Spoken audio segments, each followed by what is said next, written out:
Welcome back to Division 1 of the Rising Empires League.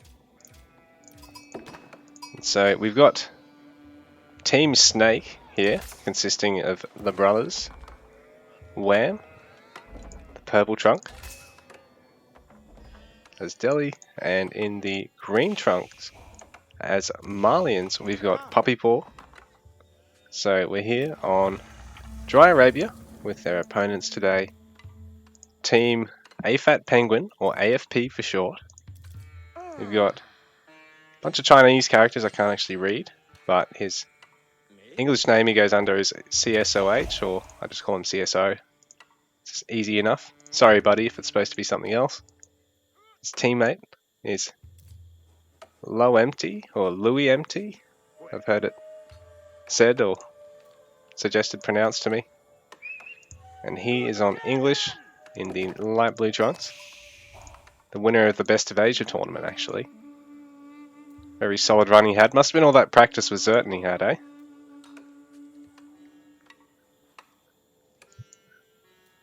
So yeah, we're here in the Play All 3 series of the league. Rather than having a group stages and people getting eliminated, we've just got a league. No doubt people will be eliminated at the end of that for the final series. What's up with this UI?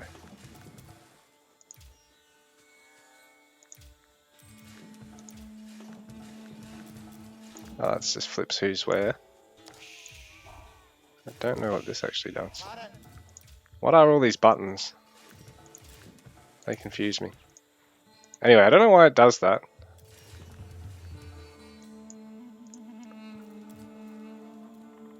Because you can only have caster mode in 1 versus 1, which is a bit annoying. It'd be nice to have team functionality for it, because it just shows you so much more in the stats panel. So, anyway, Malian's player, Puppy Paw. He's gone for 4 houses, so he hasn't really needed to gather too much extra wood there. Wham's just taking his text, he's gone on the berries. Pretty commonplace for Delhi and for Abbasid in particular.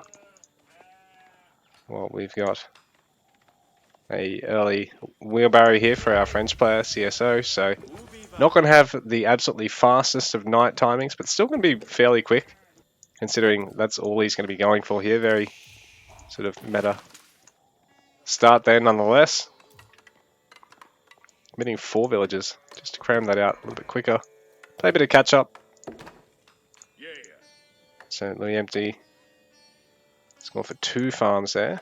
Still chopping wood, so he might go for another 2 farms yet before he ages up. Otherwise, he could even just age up right now. Either way, has already taken wheelbarrow as well. So the one person without wheelbarrow right now is Puppy Paw. Because Whams will kick in soon. It just takes a bit longer to train than on the other civs, given that it's free. As someone who plays every civ other than Delhi, Delhi's just weird. I'd honestly say they're the hardest civ just because having to take advantage of that every tech being free but take longer to train, and having their research time depend on how many scholars you've got garrisoned. It's just an odd mechanic to have to deal with. Every other civ seems to just play a much smoother tempo game, I'd say. This isn't to say they're impossible to play, because I mean, obviously at the top level, they're still reasonable, although they've spent a lot of time as not necessarily the strongest civ, or one of the strongest. But at times they have actually been the strongest. So Dome of the Faith here, so cheaper scholars, rather than going Tower of Victory for the attack speed bonus that offers. So a bit more of a macro-y style of play, because it still saves you a bit of gold. Getting some scholars out, they can make replacing them a lot easier. It looks like he's going to finish off party there, then goes Sanctity.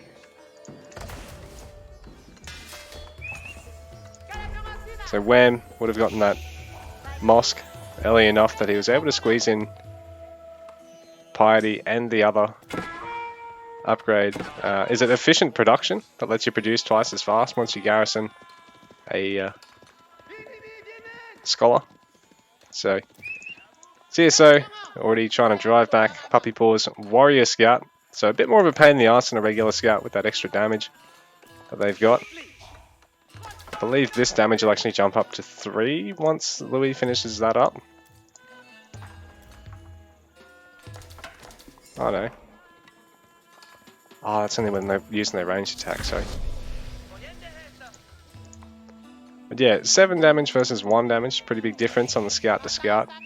Still have all the regen, so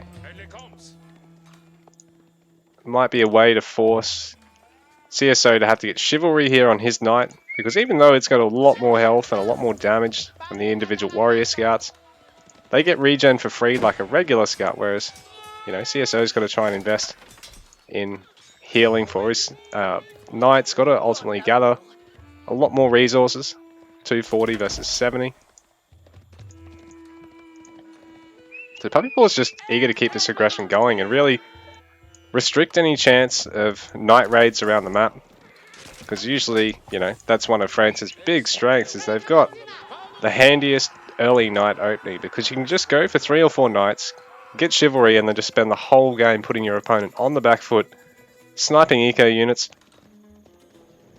and just making sure you've got complete control of the tempo of the game. So, you know, you want to macro go second town center, you can, because his second town center is going to be later than yours, or he's going to try and rush while having already lost units to the Knights.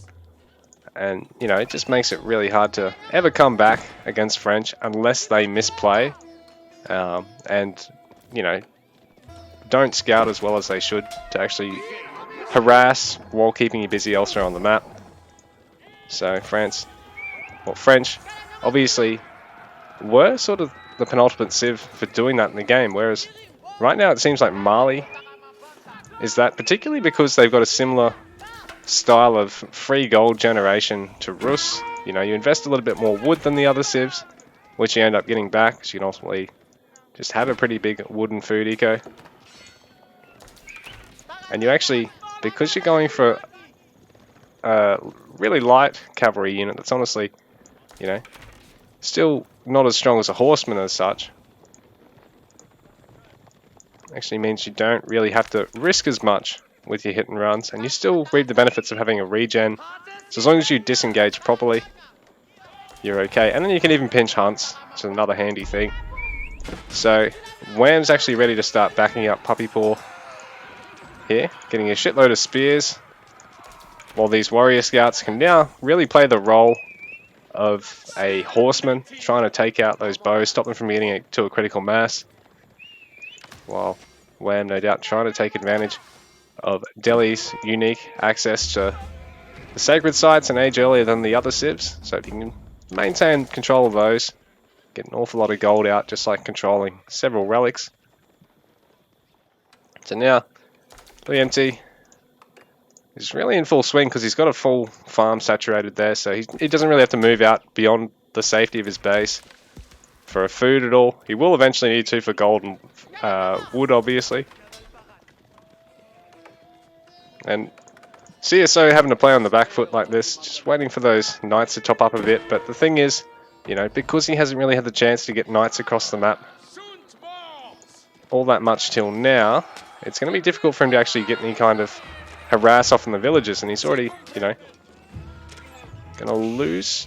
Ooh, yeah, he's going to lose 2 knights there. I was going to say he's going to lose 1 and get 1 out, but even still, it's a big blow. Didn't get any eco out of it as such either. I think he just picked off an archer or 2 there.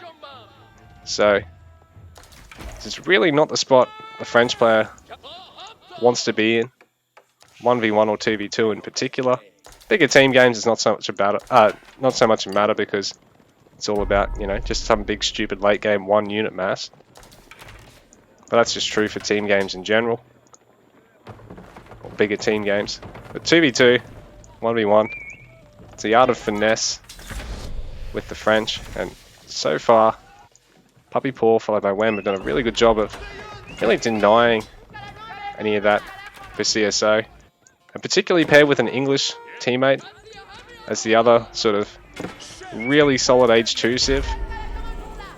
At least, you know, aggression on the front foot style age 2. You know, with French, cheaper eco techs, and drop-off buildings. English, you know, you got access to both man-at-arms and the best age 2 archer.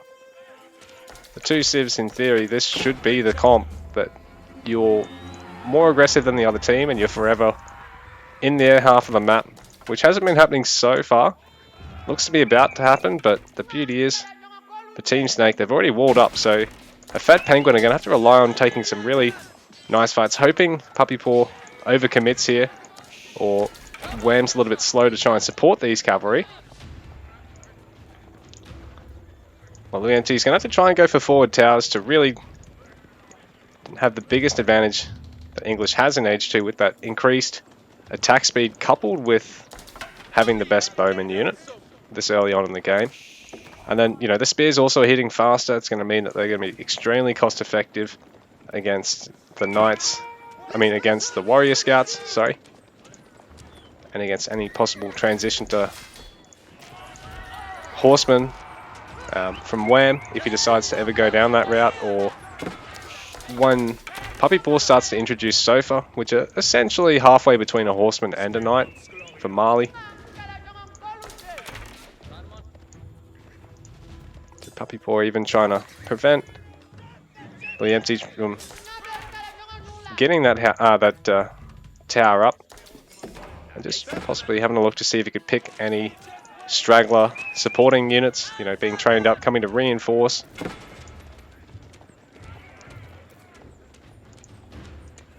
And now we're really starting to see the English-French juggernaut civ combo here from Team AFP. And the empty's already eager to commit to a ram, even though they've been playing off the back foot in a lot of these earlier fights. It's just the team comp that really lets them start being an insane pest, just in terms of the sheer army value that they've got at the moment. Access to heavy cavalry already, access to heavy infantry, although, you know, Luienti obviously going to try and just cram out spears and longbows and try and get some more rams here so he can push into either of these players from Team Snake. Looks like he's going to go for Wham here. And he does take out that mining camp, but needs to be careful to not throw away the ram. Bearing in mind, it's worth 10 times as much as the mining camp. No, 5 times as much as the mining camp. 10 times as much for French. Big engagement now because Puppy Paw is trying to hit from the other side, using his warrior scouts, but now they're mostly down. Doesn't really have a lot in the way of a front line. So these knights for CSO able to get some nice kills off a few of them. But while this is going on, Wham's Archer Ball is actually faring reasonably well in the face of these longbows here. He started adding some more horsemen of his own. Now that he's really starting to thin down that spear count, so he can be a bit more of an asset to his teammate and take out all the longbows. So the only real downside of the warrior scouts, I guess, is that they just don't quite have that tankiness under armor. I mean, under archer fire through their armor that, say, the knights get. So a bit like horsemen, but then even worse off because they've got slightly less health, slightly less damage, and they don't have the charge. Because the charge is another thing. It, you know, adds that little bit more damage, adds that little bit more movement speed to close the gap. The wolf going to try and gnaw at one of the villagers there. I think players of this caliber will be easy, you know, definitely easy enough for them to deal with that. But see, so nearly able to pick off the scholar there. Not quite though. He doesn't want to stick around because there's a lot of spears. So even though he might kill it, he'd probably end up losing a knight here or having a lot of them get a little bit lower because of that. So Luienti's doing his best to try and kite Puppy Paw here. He does have that attack range advantage.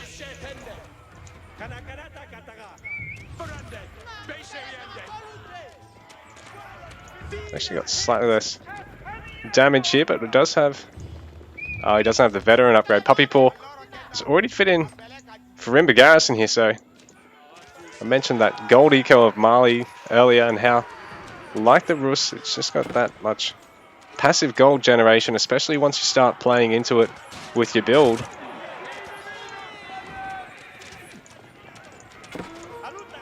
Wondering why he actually had more damage than his opponent's longbows there, and more health.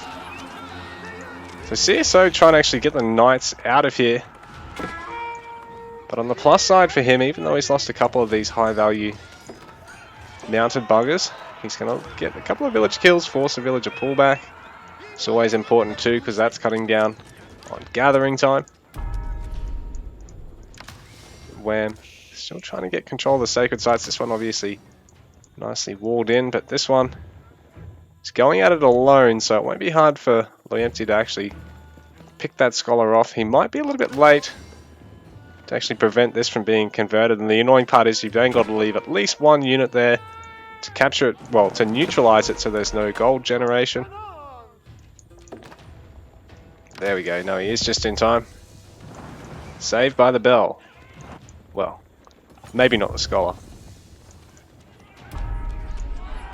CSO just trying to keep Wham busy here.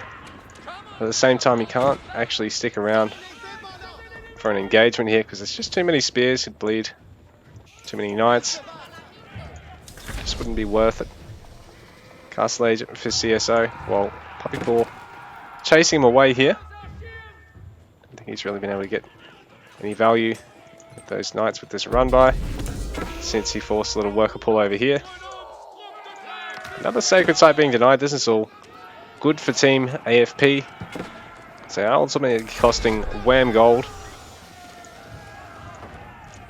both from the kill and from delaying sacred sites. Looks like team AFP will be able to neutralize all three, but Wham hitting Castle Age now too. Loyempty's the last one not in castle, although he is getting his King's Palace now. And bearing in mind that is another town centre for him, so he'll have 2 TC. And I don't think anyone else has gone down that route. So we'll give him a bit of an eco advantage the longer the game goes on here, but the Farimba Garrison, Mansa Quarry, and the fact that, you know, Wham's going to be on every pit mine that he can be, it's going to sort of offset that. So Puppy Paw, so he's going to have a really strong eco behind this. Or Wham and CSO going to start to lag it slightly in terms of economic potential compared to their teammates and one of their opponents.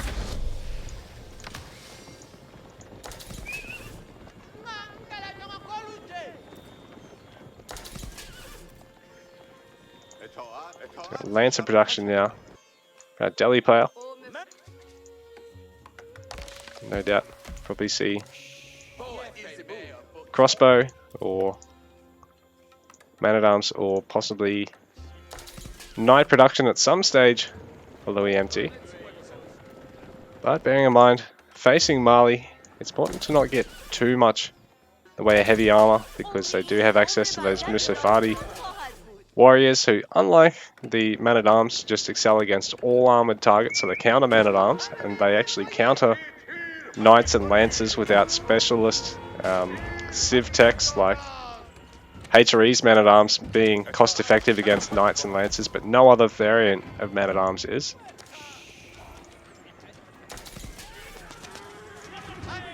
And that's before you factor in bonuses to knights that Rus and French get, so once you factor them in, then it also still favours the knights. Because French get increased health, and Rus get increased damage. A shrine attempt here. That should end pretty quickly. While CSO, he is inside the walls here, but he needs to be able to hit and run here. In fact, he might be running the wrong way by sticking around here, because there is a lot of sofa to prevent him getting on top of the archers, which is what he's ideally going to want to do. Right now, the archers also have access to poisoned arrows, so even if they get out here, they're either going to get killed from the poison, or chivalry is going to be nullified for quite some time there. I mean, that's a bit of an exaggeration. It's a couple of seconds, but little raid here from Wham. Nicely timed. It's going to force 25 villagers here to garrison, and a few more to go down. So all for the cost of only a couple of lances. Meanwhile, CSO trying the same, going to force Wham to have to get rid of 15 villagers here. Wham active again over here, chasing down one of those knights. Conversion attempt, but it's not going to be successful. Puppy Paw just going for it at the moment.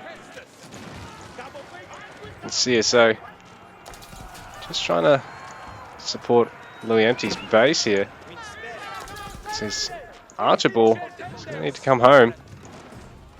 Does have veteran longbow now, so now his archers are out damaging the archers. Puppy Paw. Wham. Keeping CSO preoccupied back at home. Oh, not quite able to get that conversion off. That would have been really sick if he managed to kite all these knights back inside. So we get a couple of villagers over here for his troubles. But the monk carrying the relic does fall. Wham. Active all around the base of CSO here. While Louis Empty has his own problems at the moment. As these veteran archers are just forcing a lot of kiting here.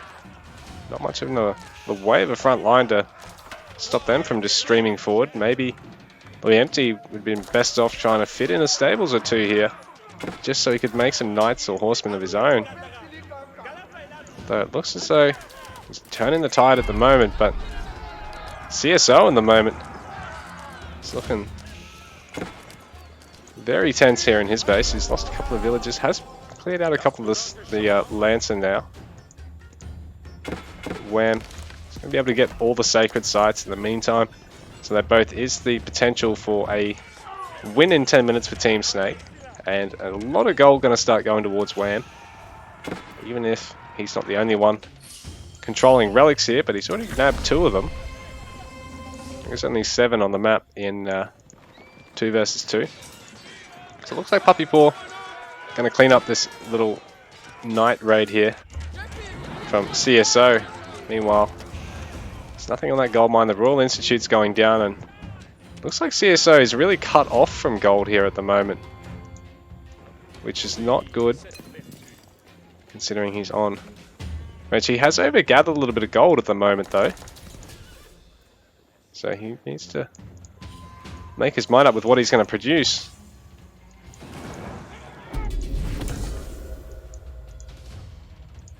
So he's got more knights on the way, but man, that was a bit of a lull there in his military production. And for someone that hasn't got a huge amount of army out in the field at the moment, I guess fair to say, as his team is behind at the moment. It's looking a little bit dicey. Puppy Paw repelled by Louis Empty, who's got a really healthy score at the moment. He's actually well in front of Wham in score. Still seemingly trying to take fights.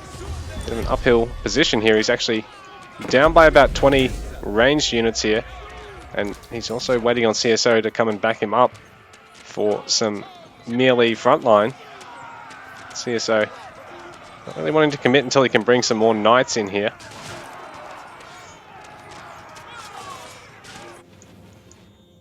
Oh, it looks like going to have a couple of outposts thrown down to deny some resource gathering and just give a bit of intel as well as to where villages or army are moving through. CSO calling it there. Empty following up. So Team Snake so far up 2-0 in this series.